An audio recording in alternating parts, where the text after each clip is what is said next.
Hey, what's up guys, this is Guy95 here, back with a review of an iPad active stylus by Heiyo, and I did previously unbox this not too long ago on my channel. If you want to see that video, you can check out the link in the description. So this, as I said earlier, is an active stylus, which means it needs to be powered to work, and it's only made for the iPad. And previously when I unboxed it, I was kind of confused when I saw that it was called Amber, but actually if you read the little instruction manual that they give you, the Amber stands for the ones that are compatible only with the iPad. They have another model with a different color name that they say is compatible for iPhones, which I find kind of strange. And my curious little mind couldn't wrap my head around why it wouldn't work with an iPhone, so I did give it a shot, and lo and behold, it actually doesn't work at all with an iPhone screen, so that's out the window. So this is basically an iPad dedicated stylus. So why on earth would you pick this thing up? This is retailing for $35 and you have to charge this thing. I have here a freebie pen that I got, which happened to have a conductive tip on the other end that's compatible with all capacitive screens. So comparing the two, why would I pick this over a freebie pen with a stylus tip? Well, this one is actually in the shape of a pen, as you can see here, and it has a finer tip pen, so it's much easier to put the tip of the pen to where you actually want on the screen, theoretically anyway. Using this stylus is relatively easy. It has a single button here on the side which you press, and then when it's on, it has a blue indicator right here. And no, it doesn't require Bluetooth to work, so as long as you have the stylus charged, you are able to write.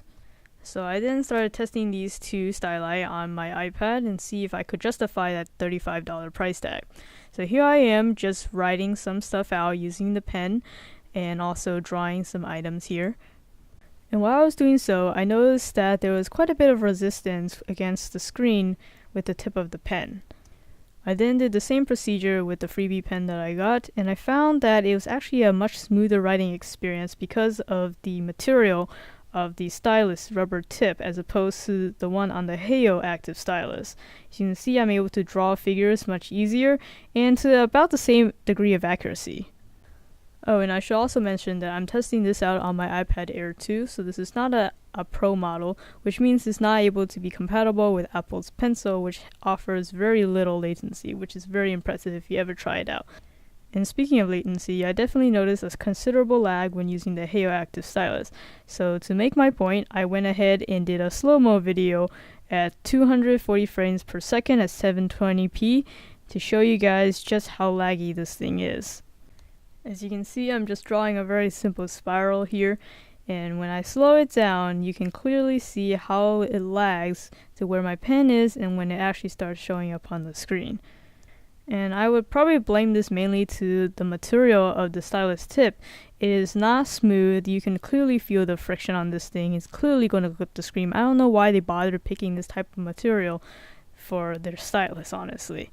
So I obviously cannot recommend this stylus. I don't see the point of buying this if I can get a better experience with a freebie item. One that has a smoother writing drawing experience and doesn't need to be charged. And in fact, if you noticed in my unboxing video, the little part here at the end, at first I thought you had to charge by lifting it out, but it actually wasn't supposed to. It's just this end right here. But because it wasn't glued in properly, I was actually able to kind of pull it out. So they definitely need to work a little bit more on the build quality as well. But that doesn't even matter because I don't even think you should bother with this item. So there's my honest review. Subscribe to my channel, Guy95, for more product unboxing reviews like this. Like this video if you found it helpful. Thanks for watching.